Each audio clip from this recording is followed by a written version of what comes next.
عليكم عذاب يوم كبير إلى الله مرجعكم وهو على كل شيء قدير صدق الله مولانا العظیم۔ اور یہ کہ بخشش مانگتے رہو تم اللہ تبارک و تعالی سے جو تمہارا پروردگار ہے، پھر توبہ کرو اسی اللہ کی طرف تو نفع دے گا وہ اللہ تبارک و تعالی تم کو دنیا کی زندگی میں اچھا نفع ایک وقت مقرر تک، اور دیتا ہے وہ اللہ تبارک و تعالی ہر زائد عمل والے کو اپنا فضل۔ اور اگر اراد کیا تم نے بس بے شک میں اندیشہ کرتا ہوں تم پر بڑے دن کے عذاب کا۔ اللہ ہی کی طرف تمہارا لوٹ کر آنا ہے، اور وہ اللہ ہر چیز پر پوری قدرت والا ہے۔ سورہ ہود کی آیت نمبر 3 اور 4 یہ دو آپ حضرات کے سامنے پڑھی اور ترجمہ کیا ہے۔ پچھلی آیت مقدسہ میں قرآن مجید کی صفات اور اس کی حقانیت اور دعوت توحید کا بیان تھا۔ اب اللہ تبارک و تعالی نے قرآنی علوم کا اور اس کی دعوت کا نچوڑ اور خلاصہ بیان کیا کہ جب قرآن کی دعوت کسی بندے تک پہنچ جائے تو اس کا فرض ہے کہ پچھلی زندگی سے توبہ کر لے کہ مجھے آج تک تو پتہ نہیں تھا قرآن مجید کا، مجھ تک دعوت پہنچی نہیں تھی، اب دعوت پہنچ گئی، بس پچھلے جو کچھ ہوا میں اس پر اللہ سے معافی مانگتا، اسی کا نام استغفار ہے۔ آج تک رشوت میں مبتلا تھا، سود میں مبتلا تھا، بے نمازی تھا، بہنوں کا حق مارا ہوا تھا، کوئی اور مسئلہ تھا، کوئی اور مسئلہ تھا، لا علمی تھی، جہالت تھی، پتہ نہیں تھا، قرآن دعوت نہیں پہنچی تھی، آج دعوت پہنچ گئی، قرآن کا پیغام پہنچ گیا تو فوراً استغفار، یا اللہ جو کچھ ہو چکا معاف کر دے، آئندہ تم اپنی زندگی کا رخ موڑ، جدھر جا رہے تھے وہ راستہ چھوڑ، وہ غلط والا جہالت والا راستہ چھوڑ، بے دینی والا راستہ چھوڑ، اب فوراً دین اسلام والے راستے، ہدایت والے راستے، محمد کریم صلی اللہ علیہ وسلم کی سنت اور حضور کی شریعت والے راستے پہ آ جاؤ۔ بس یہ نچوڑ ہے، یہ خلاصہ ہے۔ اگر بندہ جس وقت علم نہیں تھا اس وقت یہ سارا کچھ کر رہا تھا، اب علم ہو گیا پھر بھی وہی کچھ کر رہا ہے، جس وقت تک نہیں جانتا تھا اس وقت تک بھی سارا کچھ کر رہا تھا، جب جانتا ہے وہ پھر بھی کر رہا ہے تو پھر فائدہ کیا؟ اور قرآن کتنی مرتبہ دعوت دے کے کہہ رہا ہے کہ جاننے والے اور نہ جاننے والے برابر نہیں ہیں، اور اگر بندہ جانتے ہوئے بھی نہ جانے کی طرح ہے تو اس علم کو کہتے ہیں کہ یہ بندے پر قیامت میں وبال ہوگا۔ اس علم کا نفع نہیں ہے، یہ علم کو بندے پر قیامت کے دن وبال ہوگا، اس علم کی وجہ سے الٹا عذاب ہوگا۔ انہیں کو علماء سوء کہا جاتا ہے۔ اگر احساس ہی مل جائے، اگر بندے کے اندر احساس ہے غلطی ہو جانا یہ انسان کے کمال کے خلاف نہیں ہے، لیکن غلطی پر ڈٹے رہنا اور غلطی کو غلطی نہ سمجھنا، اس کا احساس نہ ہونا، یہ انسان کے کمال کے منافی ہے۔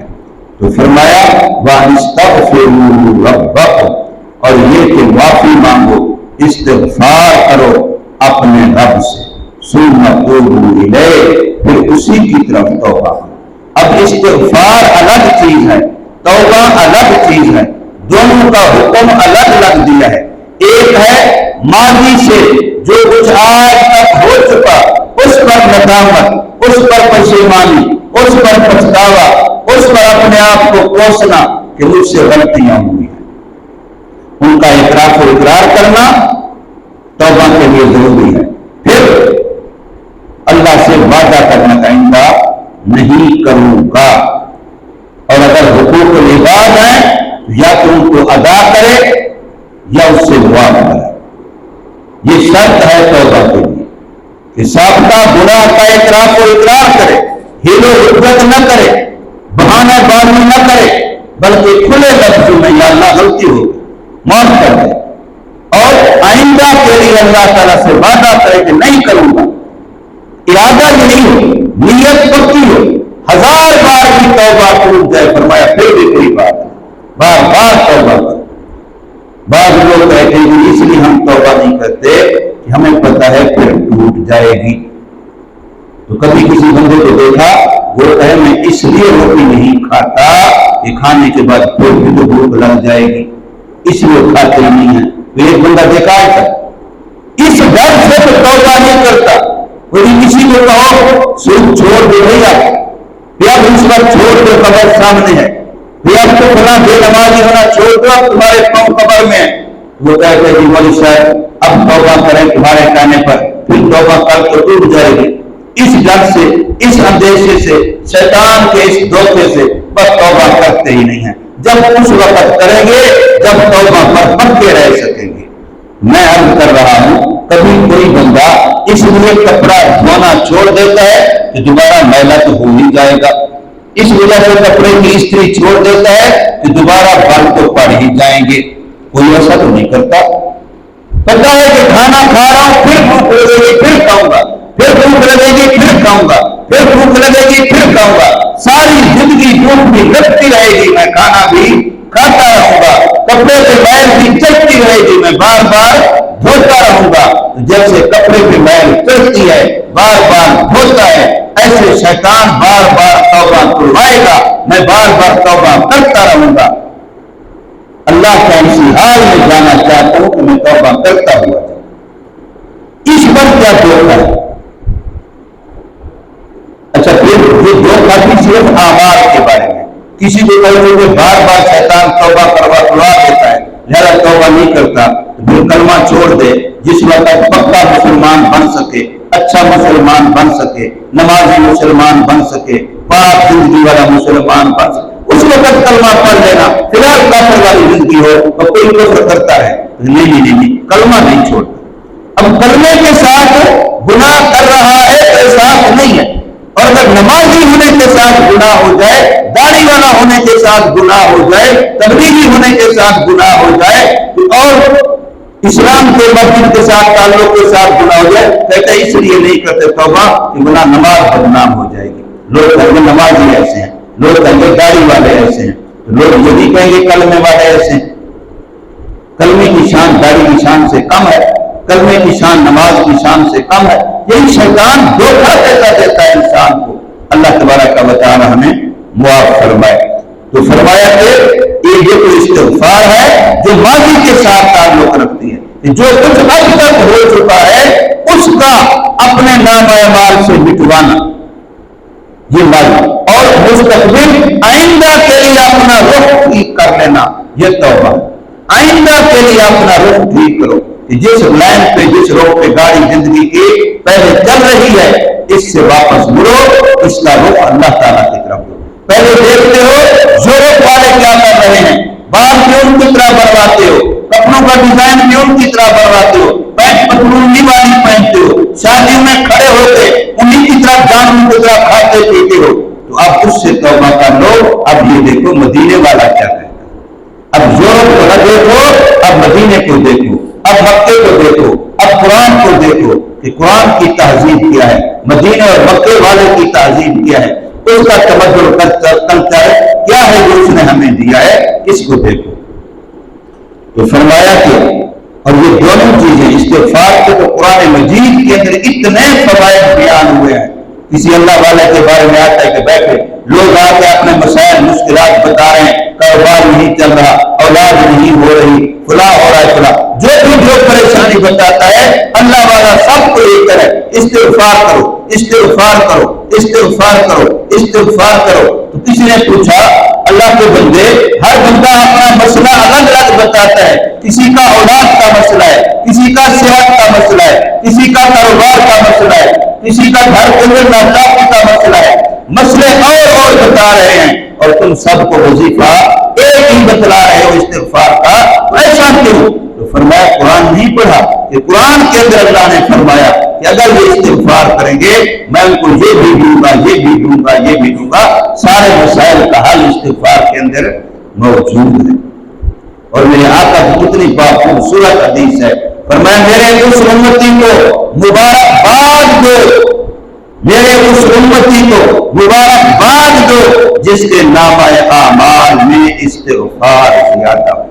طوبیٰ لمن وجد فی صحیفتہ استغفارا کثیرا، اس میرے امتی کو مبارکباد دو کہ اس کے نامہ اعمال میں استغفار زیادہ ہے۔ حضور صلی اللہ علیہ وسلم کی کیا شان ہے، کیا عظمت ہے، لیکن پھر بھی فرمایا روزانہ 70 سے زیادہ مرتبہ استغفار کرتے۔ اور ہم ہیں بھولے سے تو زبان سے کبھی لفظ نکل جائے گا، اس کے بعد ہمیں پتہ نہیں استغفار ہوتا کیا، اور اگر کرتے بھی ہیں اسے زبان کے اندر استغفر اللہ لفظ آ جاتا ہے، اس کے معنی مفہوم کا بھی خیال نہیں کرتے۔